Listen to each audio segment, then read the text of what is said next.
Hello, welcome to the Trews. I'm your host, Russell Brand. Subscribe here. It's important that you subscribe so that you have direct access to the Trews. The Trews today, we talk about Ferguson, the verdict that found that that man Wilson, who's a policeman, coincidentally, didn't do anything wrong when he killed that young lad, Mike Brown, who's a black man, coincidentally. There's a series of coincidences, it's leading to protest. Does it mean we have no power? Does it mean that the laws that have been set up don't give us any access to power? Are we living in a corrupt world with no possibility for change? Let's find out in the Trews. We are seeing disturbing scenes of looting and violence out of Ferguson, Missouri tonight. Interesting that when it's reported on Fox News, the words that are used are looting and violence. Here's another way that that Fox report could have begun. Every 28 hours, an unarmed black man is killed by a law enforcement officer somewhere in America. They could have begun like that. And that makes you feel differently about events there.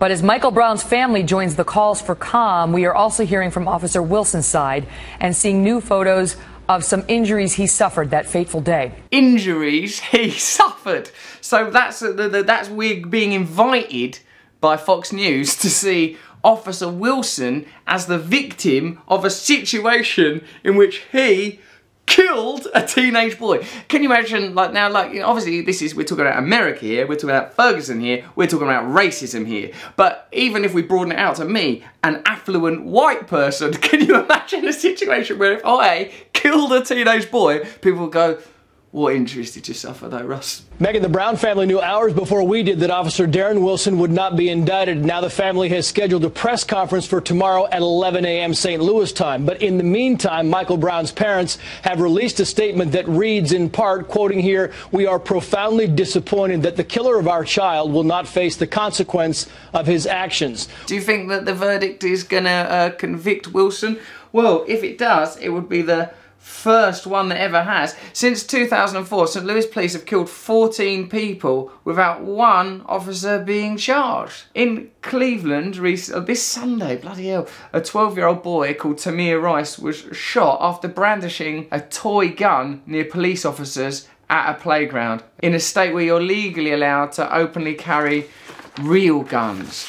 So, what kind of legal system and what kind of police state are the American people living in where a real child with a pretend gun can be killed by a real police officer with a real gun and will be very unlikely to face real consequences? We have a real responsibility to reframe this information, because it seems that what Ferguson has become is a microcosmic cauldron of centuries of racial oppression, and the attempt to frame it as, oh, this is unruly disrest and looting. I think it's absolutely irrelevant whether people are looting or not. What is relevant is that St. Louis police have killed 14 people and that a teenage boy has been murdered and there are no legal consequences to it. That's the story. While we understand that many share our pain, we ask that you channel your frustration in ways that will make a positive change. Here's some interesting things. There is no ongoing database in America to track instances of police use of deadly force. That means when they kill someone. Nor do we know how often police wound but do not kill citizens. All of this information is kept from us. There should be transparency. In a system where there's nothing to hide, there's nothing to worry about. What do they tell us when they're spying on us with the NSA? Ah, if you've got nothing to hide, you've got nothing to worry about.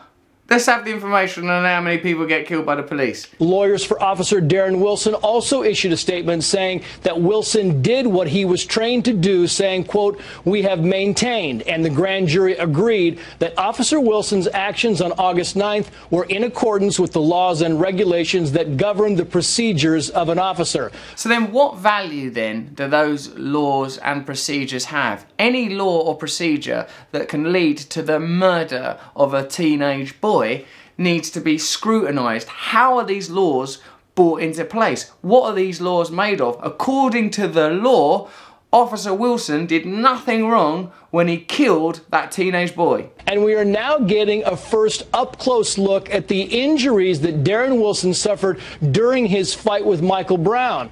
I've got worse things than that on my neck just from the abrasiveness of this hood.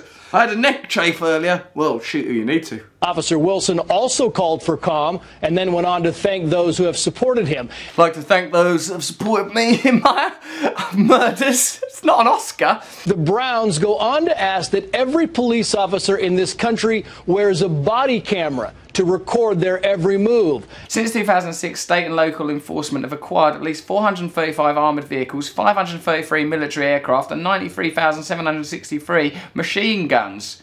Well, it seems to me like they're anticipating aggravation. 4.3 billion worth of military gear has been transferred since this militarisation programme began in 1997. It's almost like they know that the laws are unjust, that people have no recourse within the law, so eventually will rise up and protest, and they are ready for that. They know that change is coming, they know that people are unifying, and they're not going to yield to it. Power never yields. It never yields. You don't get any concession, you don't get anything without protest. It's literally the only option. You've got these options: shut up or protest.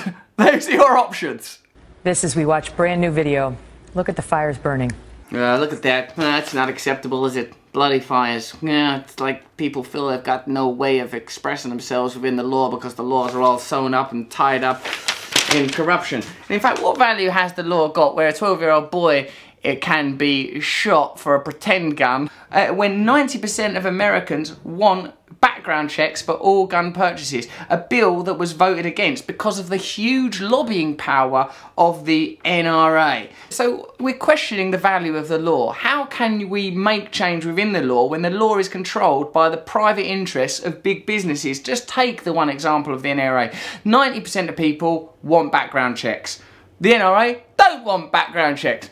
There are not going to be background checks. So who's more powerful? 90% of all people or the NRA? It's the NRA. So what value do your laws have? What values do your system have? Obama promised tougher gun laws, but the NRA don't want tougher gun laws. There are no gun laws. So your president, 90% of people, all irrelevant in the face of the power of big business, because the interests that are being protected across the United States, across our country, across the world, are the interests of transnational corporations. And the only option we have is to unify and confront that power in creative ways, as suggested by the Brown family who have lost their son, to creatively and directly protest, to resist violence, because we don't want to contribute to the sum total of violence, but we do have an obligation to confront and to protest and to unite against corrupt authority and corrupted institutions wherever we face them. That is the truth. That is some true news. Subscribe here, subscribe here, subscribe. Sorry, that looks like a gun with these recent events. Subscribe here. My hands are up.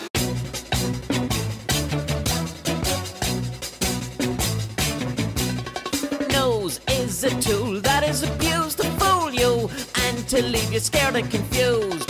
Trews is like the nose. If the nose was true, I want some Trews. Let's have some Trews.